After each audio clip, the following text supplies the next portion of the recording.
Picture driving up to your favorite fast food joint for a quick, cheap bite only to find the lights off and the doors locked for good. This unsettling scene is unfolding across the United States in an atmosphere thick with anxiety. 15 major fast food chains are either aggressively downsizing or teetering on the brink, as if the ground beneath our food system has crumbled. It's not just about burgers and fries. Something much bigger is going wrong, symbolized by what some are calling the biggest farm collapse in U.S. history. Farms are failing, supply costs are skyrocketing, and the fallout is slamming into the eateries that feed millions of Americans. This is a cascading collapse from farm to drive-through, and it's hitting home hard, especially for working-class and low-income Americans who rely on these restaurants for an affordable meal. How did we get here? And which beloved chains are being forced to shut their doors? In this documentary-style deep dive, we'll expose the jaw-dropping truth behind the fast food implosion, one chain at a time, all set against the backdrop of a crumbling food infrastructure that can no longer support them. Buckle up, because the revelations are coming in hot and heavy. McDonald's. We start with a shocker. Even McDonald's isn't immune to this upheaval. The golden arches have stood tall for decades, but recent developments hint at trouble under the surface. In late 2023, McDonald's launched a flashy new spin-off concept called Cosmix, a futuristic beverage-focused mini-restaurant meant to captivate a younger on-the-go crowd. Fast forward to mid-2025, and that experiment has flopped. McDonald's is shuttering all 5 of its Cosmix locations just a year and a half after opening them, admitting that the pilot program didn't pan out. The company insists this is part of a next testing phase, but let's call it what it is, a high-profile retreat with 3 Texas Cosmix closing only a year after their grand opening. McDonald's will try to save face by folding some of the Cosmix drinks into regular McDonald's menus, but there's no denying the embarrassment and the loss of investment. The world's biggest fast food chain isn't supposed to stumble like this, but McDonald's problems go beyond a failed spin-off. Even its core business is showing cracks under the pressure of America's economic squeeze. In a recent earnings report, McDonald's confessed to its worst sales slump since the pandemic. U.S. same-store sales dropped 3.6%, and here's the kicker.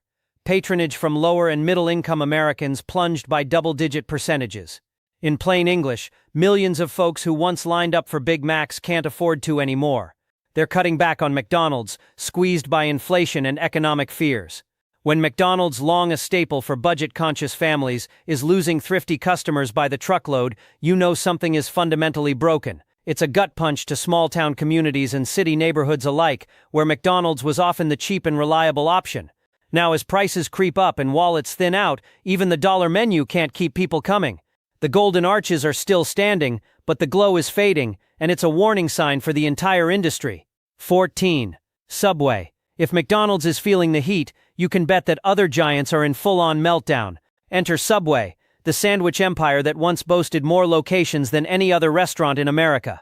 For Subway, the decline has been slow and painful, and it's only getting worse. In 2015, Subway had over 27,000 U.S. stores. Today it has under 20,000 and falling. The chain closed a staggering 631 locations in 2024 alone, marking the 9th straight year of decline. That's right, year after year of net closures, a downward spiral that has wiped out roughly a quarter of Subway's footprint in a decade. The past month brought confirmation that the bleeding hasn't stopped.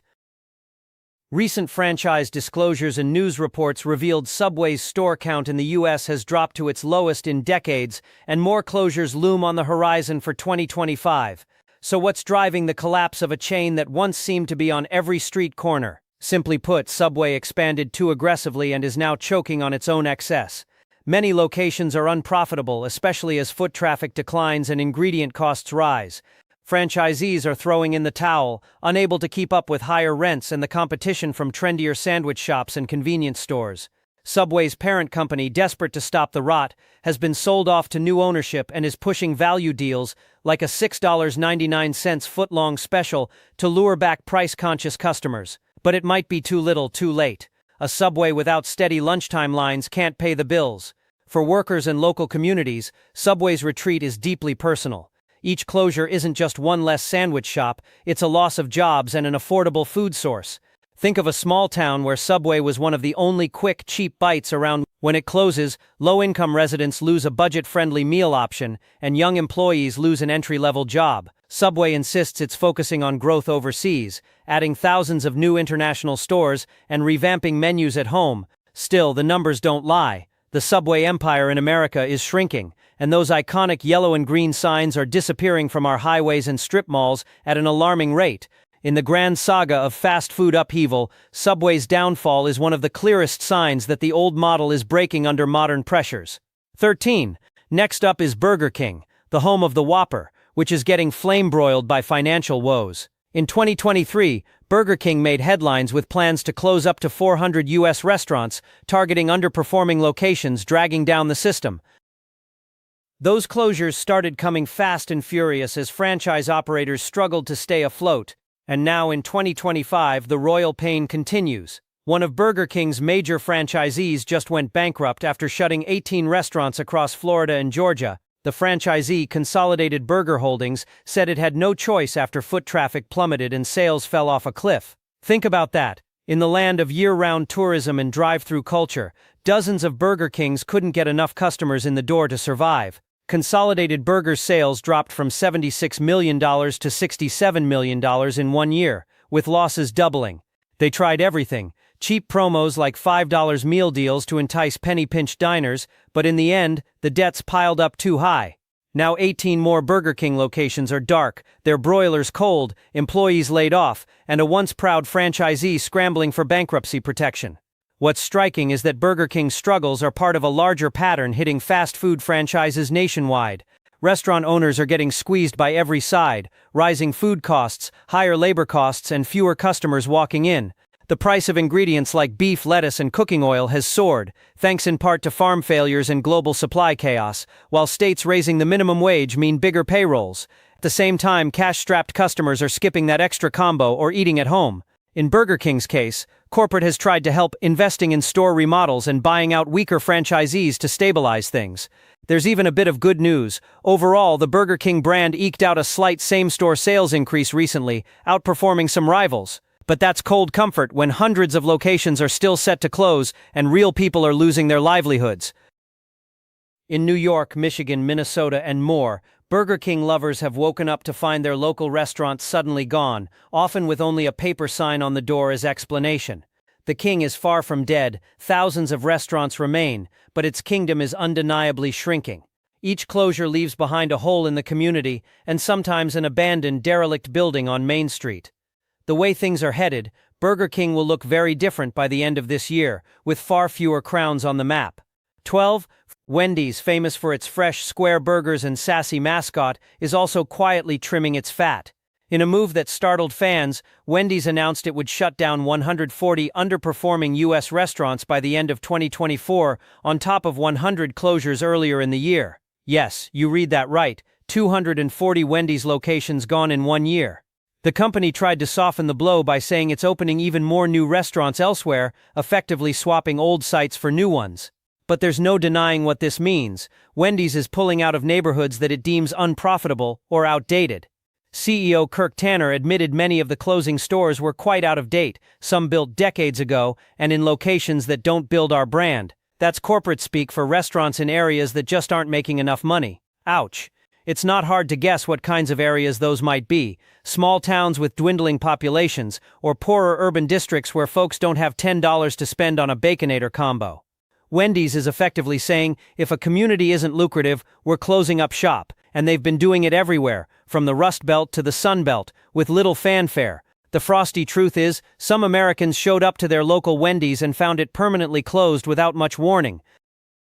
Now Wendy's isn't exactly going bankrupt. In fact, it's simultaneously pushing to open 250, 300 new restaurants, likely in higher-income suburbs and trendy locations, to replace the ones it shut. The strategy is clear: out with the old, in with the new. Wall Street rewarded this ruthlessness. Wendy's stock even ticked up after the closure news, as investors like the idea of cutting loose the losers. But think about the human side.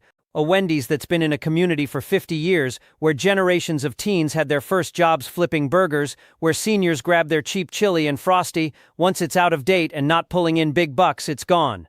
The crew gets laid off, and loyal customers are left longing for those 4 for $4 deals that fit their budget. It's another hit to low-income Americans because those weaker markets losing Wendy's are often places where affordable dining options are scarce. Wendy's admitted U.S. sales are barely growing, less than 1% in early 2024, because consumers are pushing back against higher menu prices. A lot of people just can't justify that $6 single combo anymore, not with rent and gas soaring. Wendy's answer? Close the cheaper old locations and focus on fancy new ones where they can charge more. It's a harsh move in harsh times. The girl with the red pigtails may be smiling in logos, but in many towns she's disappearing, and it's leaving a bitter aftertaste.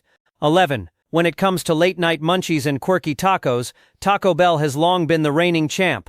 But even this fast food icon is not sailing smoothly in 2025. While we haven't seen nationwide downsizing from Taco Bell on the scale of Subway or Wendy's, plenty of local Taco Bells are getting shut down, often for disturbing reasons. Case in point, a Taco Bell in downtown Fort Wayne, Indiana, made headlines in January when health inspectors shut the place down after a customer found part of a cockroach in their chalupa. Yes, you heard that right, a cockroach head garnishing a taco. The horrified customer's complaint, which went viral, described biting into a chalupa and spitting out a roach head. Inspectors rushed in the next day and found a full-on infestation. Live cockroaches crawling near the sink, dead ones under the fryers, an absolutely stomach-churning scene. The restaurant was immediately ordered closed until it could pass a follow-up inspection. For locals, it was a wake-up call that one of their favorite cheap eats had a filthy secret. The store did eventually exterminate the pests and reopen, but the damage was done. Many customers swore off that location for good, and you can't blame them. And Fort Wayne isn't alone. In Charleston, West Virginia, another Taco Bell failed a health inspection in spring 2025, along with a Hardee's and KFC at the same time. They were cited for things like employees without food handler licenses, dirty facilities, and other gross violations.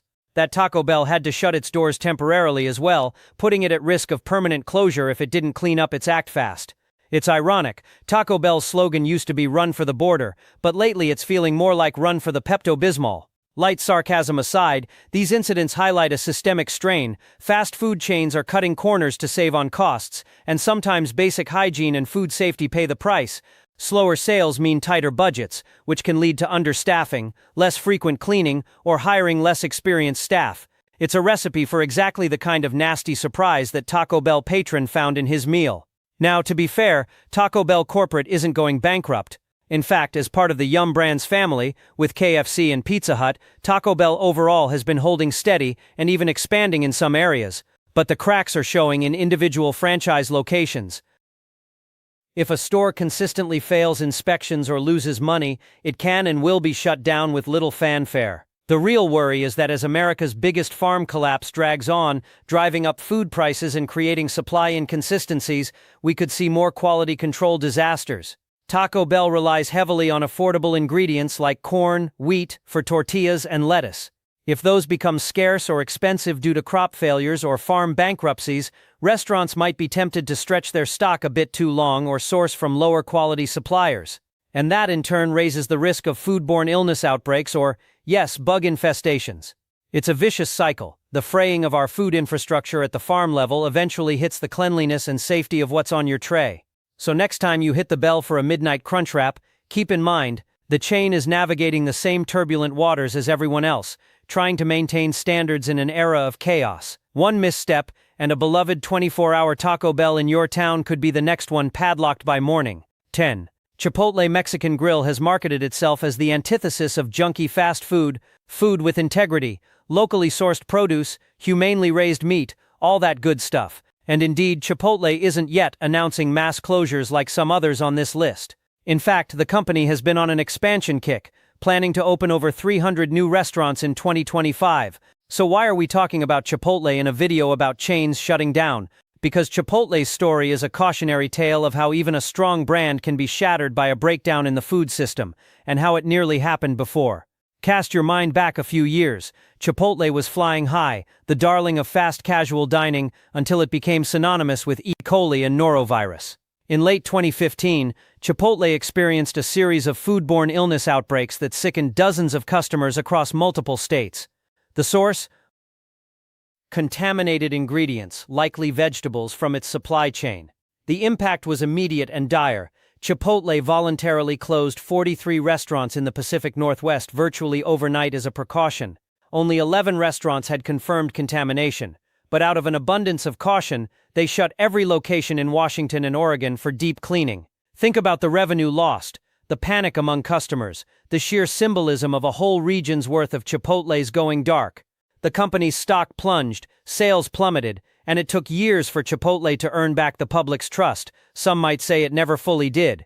That episode was like a preview of what a collapsing food infrastructure can do to even the trendiest restaurant chain. Chipotle learned the hard way that it's only as strong as its farm suppliers. When the farms send tainted produce, whether due to poor safety practices, water contamination, or just bad luck, a chain built on fresh, never frozen can't simply nuke its ingredients to kill germs. It was a perfect storm. Our agricultural oversight failed, Chipotle's own controls failed, and people got sick. The company had to pay a $25 million fine to settle criminal charges over those outbreaks, the largest food safety fine in U.S. history at the time, and invest in new safety protocols. Fast forward to today, and while Chipotle is growing on paper, the ghost of that systemic failure looms. Just last year, Chipotle was hit with another scandal, this time for child labor violations, having to shell out over $300,000 in fines in Washington, D.C., for letting underage teens work past legal hours. It seems unrelated to farms, but it speaks to the intense pressure these restaurants are under, cutting costs, stretching staff thin, anything to maintain profit margins when ingredient costs are rising and competition is fierce. If a brand as popular and seemingly prosperous as Chipotle is still skirting labor laws and haunted by past supply chain issues, it makes you wonder how close to the edge everyone else is. So will Chipotle shut down stores? Officially, no. The company denies rumors of any planned closures or bankruptcy. They're opening new locations and doubling down on drive-through Chipotlanes. But consider this. Chipotle's whole model depends on reliable farms delivering affordable, quality avocados, peppers, beef, etc. Now consider the biggest farm collapse, crops failing from drought, family farms going bankrupt in record numbers, supply chains splintering. Chipotle might not be announcing closures today, but if those fresh ingredients become prohibitively expensive or scarce, how many new restaurants can they really open? At some point, even this shining star of fast casual could hit a wall. A single bad outbreak or supply shock could still shutter a ton of locations temporarily, or worse, permanently in the hardest-hit areas. Chipotle's optimistic expansion plans are essentially a bet that they can weather the agricultural storm better than others. For their sake and ours, let's hope that bet pays off, because if even Chipotle falls, then virtually no one is safe. 9.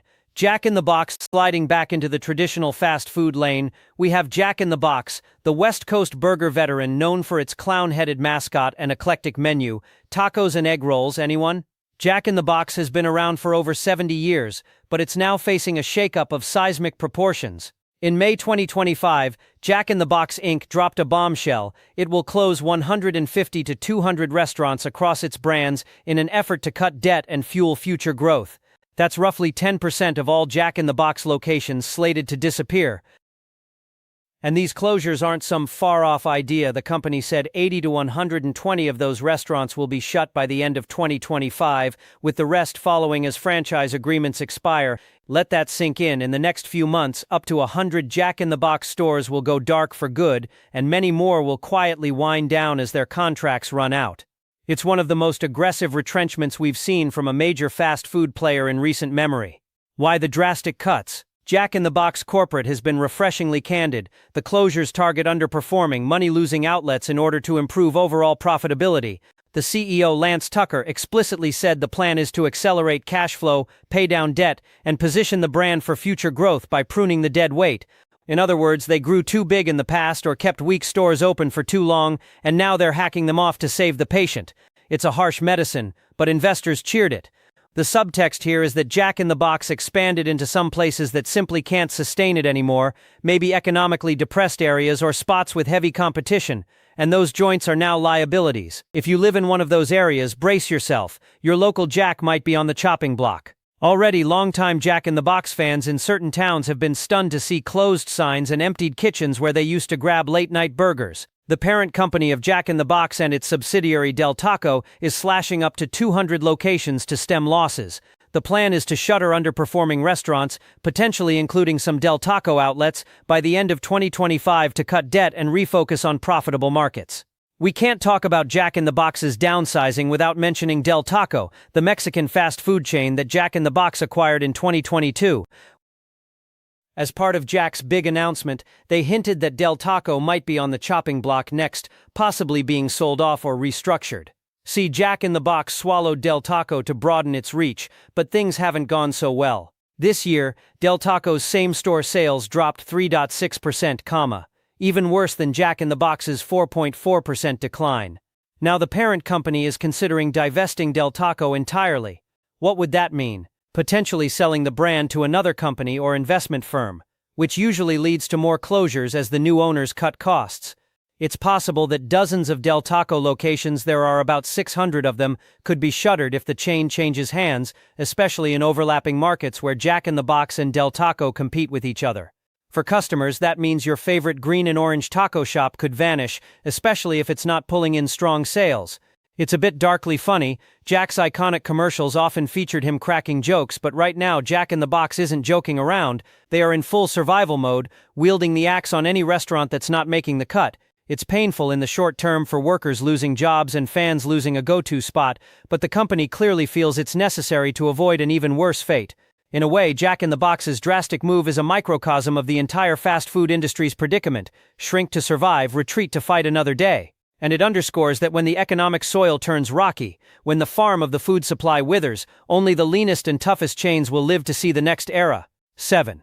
Hardee's. Let's turn our attention to Hardee's, a once ubiquitous burger chain in the South and Midwest. If you're not from those regions, you might know its West Coast twin, Carl's Jr. They share the star logo and are owned by the same company. Hardee's has been struggling for years, and recent events suggest the struggle is becoming a rout. In Illinois and other Midwestern states, multiple Hardee's locations shut down in 2024, including one in Springfield that had been flipping burgers since 1984. Longtime regulars showed up to find their local Hardee's gone, in some cases without so much as a goodbye. And the closures didn't stop at the state line. At least one Hardee's in Delaware closed in early 2025, and rumors swirled of more to come. It appears the parent company has been trimming the Hardee's network, quietly and steadily, as many franchise owners falter. By the end of last year, dozens of Hardee's had gone dark, often in smaller towns where options are few. What's driving Hardee's decline? In one word, competition. Hardee's core menu, big charbroiled burgers, biscuits, fried chicken tenders, is tasty, but it hasn't changed much in decades.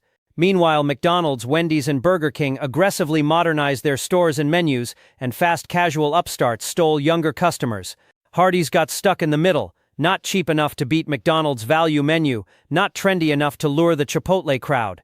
Add inflation to that mix, pricier beef, pricier labor, and marginal Hardee's restaurants became money pits. The company that owns Hardee's, CKK Restaurants, has been in financial trouble before, and it's not keen to keep unprofitable stores open, so they've been shuttering the weakest links. It's telling that in some towns when Hardee's closed, it was replaced not by another restaurant, but by nothing at all, just an empty shell, a sign of economic retreat. We also can't ignore the legal and financial clouds hanging over Hardee's. The chain's owner was reportedly flirting with bankruptcy filings more than once, dealing with lawsuits over unpaid bills and other woes. A judge even tossed out a couple of attempted bankruptcy filings as improper. That kind of turmoil at the top inevitably trickles down to the stores. Maintenance gets deferred, marketing dries up, employees feel the uncertainty. It's a recipe for declining customer experience, which drives sales even lower, which then justifies more closures. Hardee's decline exemplifies the vicious cycle hitting many aging fast food brands. Once beloved in their community, they fall out of favor, start losing money, and then basically disappear in a puff of smoke when corporate pulls the plug. For those communities, it's more than losing a burger joint, it's losing a piece of local culture, the place where folks gathered after high school games or grabbed breakfast on road trips. And on a practical level, it's one less affordable option. Sure, Hardee's wasn't the healthiest fare, but a $5 bag meal can mean a lot when you're low on cash. As Hardee's locations continue to go under, you can't help but feel we're witnessing the end of an era for mom-and-pop rural fast food. The star on Hardee's sign isn't shining so bright anymore, and in many places it's been extinguished entirely. 6. Boston Market. Shifting gears to a different segment of quick-service dining, consider Boston Market. If you remember the 1990s, you remember Boston Market's heyday, lines out the door for rotisserie chicken meals and hearty sides. It was the alternative to burgers and pizza, a place where a family could get a relatively wholesome dinner to go. Fast forward to now, Boston Market is on life support. The chain has been closing stores left and right for years, and recently it hit an alarming milestone. Fewer than 20 Boston Market locations remain open in the entire country. That's it. 2 decades ago there were over 1,100 locations. Now maybe 19 are left. It's practically a rounding error in the restaurant industry. If 15 chains shutting down were a competition, Boston Market would be at the finish line already. The reasons behind Boston Market's collapse read like a manual of everything that can go wrong in the business. They've had legal troubles, massive debts, and even repeated brushes with bankruptcy court. The current owner has tried and failed to file for bankruptcy twice, only to be rebuffed by a judge. Why were they filing? Because Boston Market can't pay its bills, reportedly racking up unpaid rent and vendor invoices across multiple states. In one notorious case last year, New Jersey actually temporarily shut down 27 Boston Market restaurants in the state due to worker wage violations and safety concerns, slapping the company with fines. It's a mess from top to bottom. Many remaining Boston Markets have been operating on razor-thin staff, sometimes running out of key menu items. Customers who wander into one of the last outposts might find half the menu unavailable and service slow, a death spiral of poor experience leading to even fewer sales. It's almost hard to believe Boston Market is still around at all. The brand that once promised a home-cooked meal without the cooking has been rendered nearly obsolete. Supermarkets and Costco sell rotisserie chickens for half the price, and with far more convenience. Fast casual competitors offer trendier, healthier fare. Boston Market just lost its market. The biggest farm collapse metaphor fits here too, in a way. Boston Market depended on a robust supply of reasonably priced poultry and fresh sides to make their model work. If inflation spikes the cost of chicken feed or fuel, as it did in recent years, suddenly those $8 plates aren't profitable unless you charge $12, which drives customers away.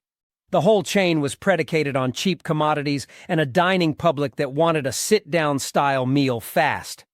Both of those predicates have crumbled. Now Boston Market's rotisserie ovens are cooling across America. When the company closed its store in Boca Raton, Florida recently, a former employee reportedly called it the end of an era. How many eras can end at once? It feels like we're seeing a whole chapter of American dining close with Boston Market's downfall. If you still have a Boston Market near you, treasure it. It might not be there tomorrow, and soon it may exist only in nostalgia and old TV commercials. 5. White Castle. White Castle holds a special place in fast food lore as the granddaddy of burger chains, over a century old, famous for those tiny square sliders that you either love or absolutely don't get. White Castle is also unique in that it's still family-owned and has never franchised. They expanded carefully and at one point had around 400 locations, mainly in the Midwest and Northeast. But even this stalwart has been slimming down. In early 2025, Chicago residents had to say goodbye to a beloved White Castle that shut its doors after decades in business. That particular store, on 79th and Pulaski, was a community fixture, and its closure came as a blow.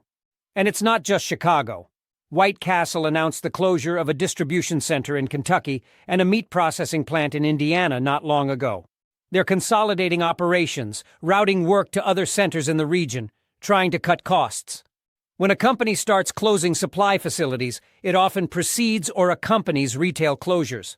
Indeed, White Castle acknowledged that it was assessing the future of about 70 of its restaurant locations.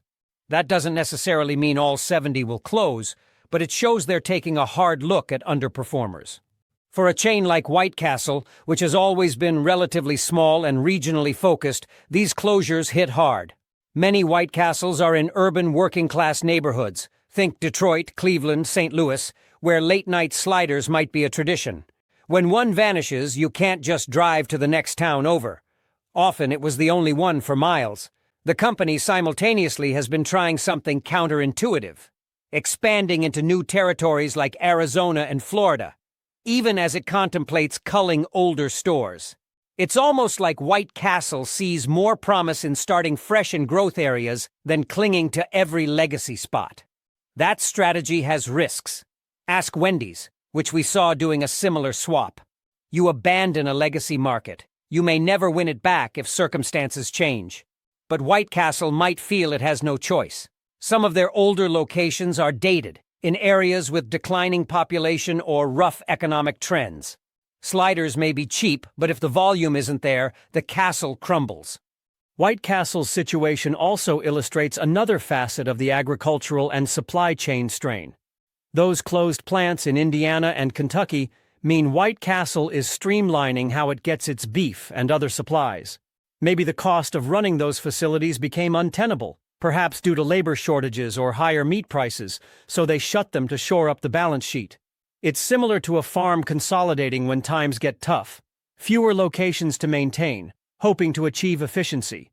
But centralizing can backfire if one remaining plant goes down, as we've seen with meat processing in the pandemic. For now, White Castle soldiers on, albeit with fewer turrets. The iconic aroma of grilled onions that heralds a White Castle's presence is a little harder to find these days. And if economic currents continue as they are, we might soon live in a country where White Castle exists mostly in the frozen food aisle, those slider six-packs at grocery stores, and in memories of late-night crave cases. It would be a quiet end for a legend, and yet another sign of how the mighty have fallen in the fast food landscape. 4. Pizza Hut. It's not just burger and sandwich joints feeling the crunch. The pizza sector is under duress too. Pizza Hut, once the undisputed king of delivery and dine-in pizza, has been steadily closing restaurants for years. You've probably noticed many old red-roof Pizza Hut buildings turning into pawn shops or pharmacies, a sign of the times. And 2025 brought more bad news. Several Pizza Hut locations abruptly closed after a major franchisee filed for bankruptcy. That franchisee is EYM Group, which ran a bunch of Pizza Huts and some other fast food outlets. EYM basically threw in the towel, and as a result, a swath of Pizza Huts, particularly in the South and Midwest, shut down almost overnight. We're talking small towns losing their only pizza chain, suburban areas suddenly without that familiar Hut option. For context, back in 2019, Pizza Hut had around 7,400 U.S. locations. Today it's closer to 6,000, and falling hundreds have closed in the past few years as the brand pivoted from dine-in restaurants to a smaller footprint carry-out delivery model. The closures tied to the EYM Group bankruptcy are telling. Franchisees tend to go under when the underlying business isn't yielding profit. So even if Pizza Hut corporate is doing okay on paper, thanks to growing carry-out sales and their tie-up with KFC Taco Bell under Yum brands, on the ground level many Pizza Huts are struggling to stay viable. Especially the classic dine-in style huts. Those big buildings with salad bars and arcades are costly to run and out of fashion. As families tightened budgets, a lot of them stopped eating out at sit-down pizza joints and either ordered cheaper takeout or switched to frozen pizzas. Inflation also did a number on Pizza Hut's model. Cheese prices soared, labor shortages made staffing a full restaurant tough, and delivery driver costs went up with gas prices. Margins got squeezed. EYM's collapse forced Yum to scramble. They don't want customers switching to Domino's or Papa John's permanently. But realistically, when a local franchisee goes bankrupt, some of those closed stores will never reopen. It's one more part of the fast food mosaic that's fading away. One could argue Pizza Hut is a victim of its own past success and subsequent inertia. It dominated in an era when eating out at a chain was a middle-class treat, but tastes and economics changed. By the time Pizza Hut tried to reinvent itself with smaller delivery-focused locations, Domino's had surged ahead with tech and efficiency, and Little Caesars was undercutting everyone on price. Pizza Hut's farm-to-table issues might not be as direct as, say, Chipotle's, but they're there. Higher wheat costs for dough, tomato shortages from climate events affecting sauce, even the availability of quality meat toppings, all can squeeze a pizza chain's finances. And let's not forget the labor aspect. Making pizzas is labor-intensive compared to assembling a burger. If you can't find or afford enough workers, you can't operate as many hours or at all. So here we are, with America's one-time pizza champion quietly downsizing. It's almost eerie how little fanfare there is. One day a Pizza Hut is just gone, and unless you read the business pages, you might not know why. But zoom out, and it's part of the grand narrative. The fast food landscape is burning down its fringes to save the core, and Pizza Hut's lost rooftops are part of that controlled burn. 3. Noodles & Company. Not every chain shutting stores is a household name. Noodles & Company, a fast, casual pasta chain, might not have the same iconic status as McDonald's or Pizza Hut, but its recent retrenchment offers yet more evidence of industry distress. Noodles & Company expanded rapidly in the 2010s, with a promise of fresh, globally inspired noodle dishes. But it turns out serving up $9 bowls of pasta is a tough way to make a buck in 2025. The company admitted recently that it will permanently close around 20 restaurants after a period of poor performance. They haven't publicly disclosed all the locations yet, which has anxious employees and customers speculating if their local branch is on the hit list. What we do know is these are underperforming stores that combined lost Noodles & Company about $2 million. The chain's CFO flat out said these spots were dragging the company down, and it's better to chop them off now. For a chain with just over 450 locations, cutting approximately 20 is significant. Roughly 4 to 5% of all their stores gone in one swoop. Noodles & Company's situation highlights a broader point. Mid-sized and niche chains are feeling the squeeze even more acutely than the giants. They often lease expensive real estate in shopping centers and rely on diners willing to pay a bit more for perceived quality. But when belts tighten, how many people shell out for fast casual udon or penne rosa instead of hitting the value menu at Wendy's? Not as many as before, apparently. Inflation has hit casual dining hard. Noodles & Company can't raise prices too much or they become unattractive, but their ingredient and labor costs have ballooned. The result? Red ink. So they're in retreat mode, focusing on core markets and pruning the rest. If your city's Noodles & Company was borderline profitable before, it may not survive this year. The loss of a Noodles & Company might not tug the heartstrings like a closing Burger King or Subway. After all, the chain doesn't have the same long generational history, but for its loyal customers, often younger folks or office workers who liked a slightly more upscale quick lunch, it's yet another option gone. And for employees, these are real jobs vanishing. It's also a small signal of the shifting consumer palate. Perhaps people decided that paying restaurant prices for pasta, one of the cheapest foods to cook at home, isn't worth it when money is tight. It circles back to the farm collapse theme in a roundabout way. Basic staples like wheat for noodles and vegetables for their many plant-based dishes have seen cost volatility due to climate issues and supply chain kinks. When the cost of simple ingredients spikes, restaurants built on those ingredients are vulnerable. Noodles & Company is trying to adapt trimming stores, simplifying operations, but it may be an uphill climb. We could be witnessing the start of a slow fade-out for this chain unless economic conditions improve. And if the biggest farm collapse keeps reverberating, conditions are not likely to improve soon. 2. Steak & Shake. Rounding out our list is Steak & Shake, a hybrid fast food/diner chain known for steak burgers and hand-dipped milkshakes. Steak & Shake has been in purgatory for years now, not fully alive, not dead, just hanging on. The chain was hit hard even before 2020, and it closed 129 locations between 2018 and 2023 as it tried to stop the bleeding. Rumors swirled that another 100 stores could close in 2025, though the company hasn't confirmed a specific number. What we do know is that Steak & Shake has been aggressively refranchising and remodeling to cut costs, converting many units to counter service only, no more table service, to save on labor. Essentially, they're trying to reinvent as a leaner fast food operation instead of the half-sit-down model they used to be. It's a gamble to regain profitability.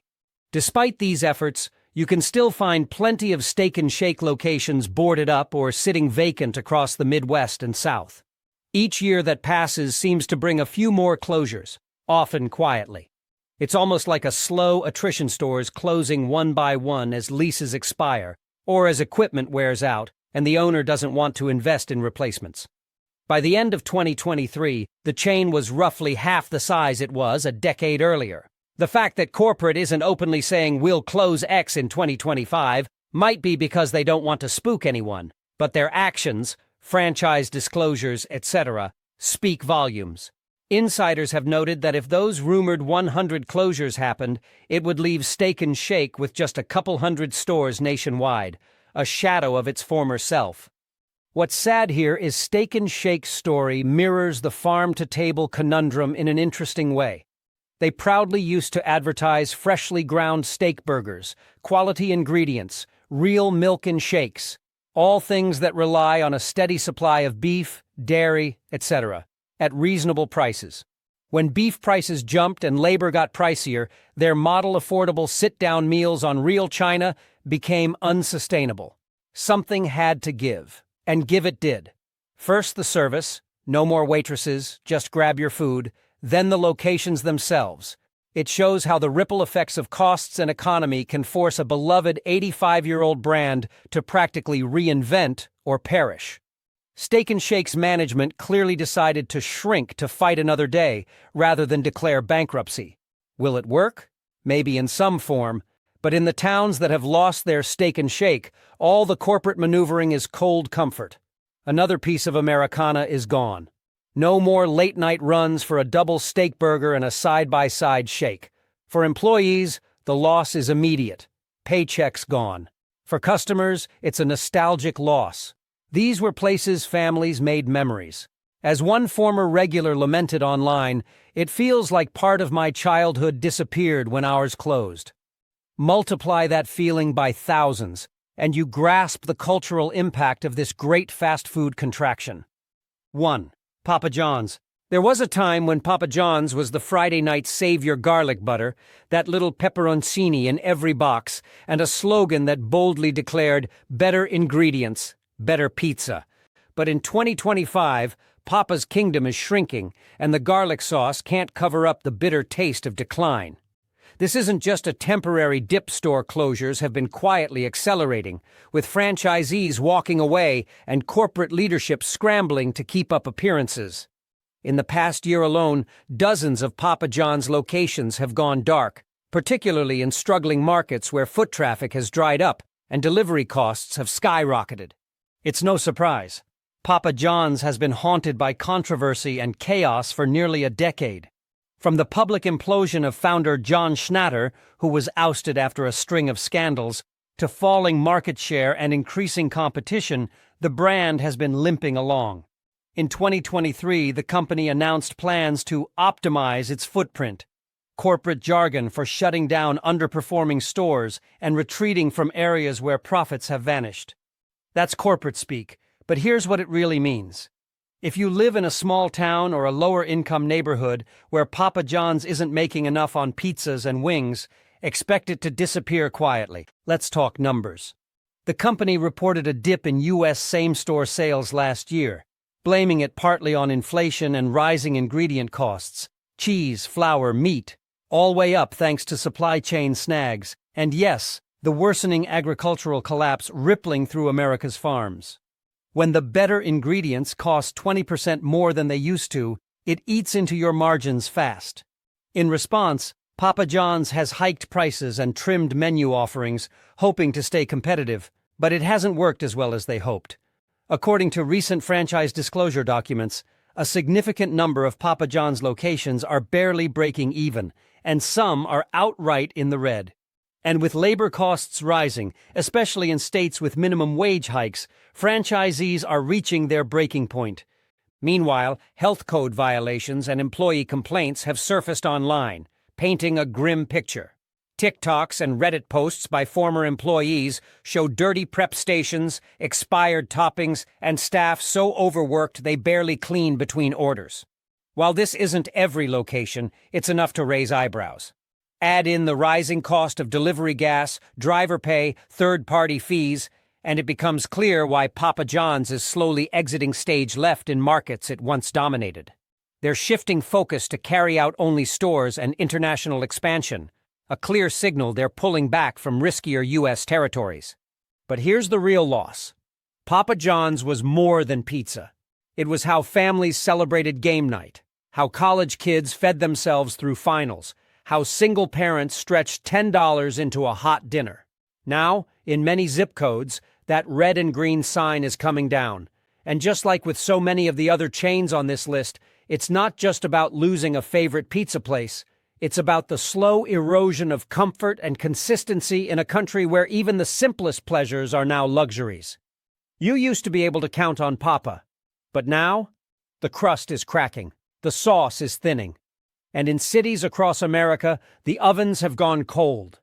As we've journeyed through these 15 chains, a common thread emerges, an ecosystem under strain. America's fast food industry, long an emblem of abundance and convenience, is being undermined by the same forces gutting our farms and food supply. We're talking soaring costs, vanishing margins, and a cascade of failures that start in the fields and end on Main Street. When farmers can't afford to plant crops or feed livestock because of depressed commodity prices and sky-high inputs, the repercussions travel up the supply chain. Fewer potatoes grown might mean more expensive French fries. A poor corn harvest can hike up livestock feed costs, which makes burger patties pricier. Big chains once swallowed those shocks. Now they're choking on them. We've witnessed giant companies closing hundreds of locations, mid-sized chains cutting off limbs to save the body, and smaller players flat out disappearing. It truly feels like the biggest farm collapse since the Dust Bowl, as some observers have noted, and it's dragging our favorite eateries down with it. Farm bankruptcies jumped 55% last year and doubled in early 2025.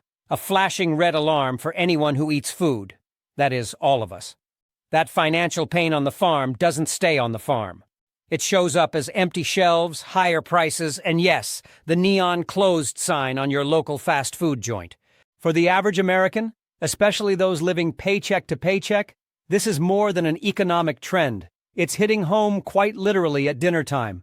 Low-income communities are bearing the brunt, seeing affordable options evaporate. It's a cruel irony. The very people who rely on the low-cost meals fast food provides are the ones left stranded when those outlets vanish. Food deserts expand. A collapsed restaurant isn't just inconvenience. It means some kids might go without an easy hot meal. Some families lose a cheap treat night, and countless workers, who often live locally, lose their jobs. The emotional toll is real too. These chains, for better or worse, are woven into the fabric of American life. Their decline feels like a loss of shared culture. No more midnight runs to White Castle. No more familiar aroma of a Pizza Hut on a Friday night in town. So, is this the end of an era or just a painful transition?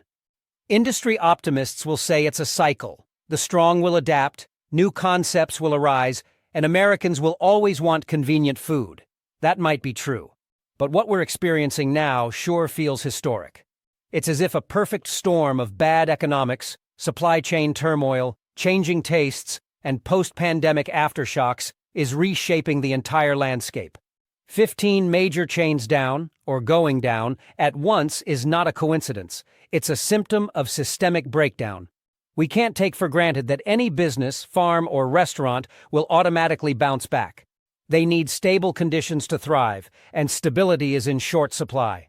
Until the roots of this crisis are addressed, from farm policy to inflation to labor issues, we may continue to see our fast food favorites fall like dominoes. In the meantime, take a good look next time you pass that shuttered storefront that used to serve your community. It's more than just a closed restaurant. It's a warning that when the foundation of your food system cracks, everything built on top of it starts to teeter. Today, it's fast food chains. If nothing changes, tomorrow it could be supermarkets or something even bigger. Let's hope it doesn't come to that. For now, though, we watch this dramatic chapter unfold with a mix of disbelief and concern as America's biggest farm collapse topples the once mighty pillars of fast food one by one.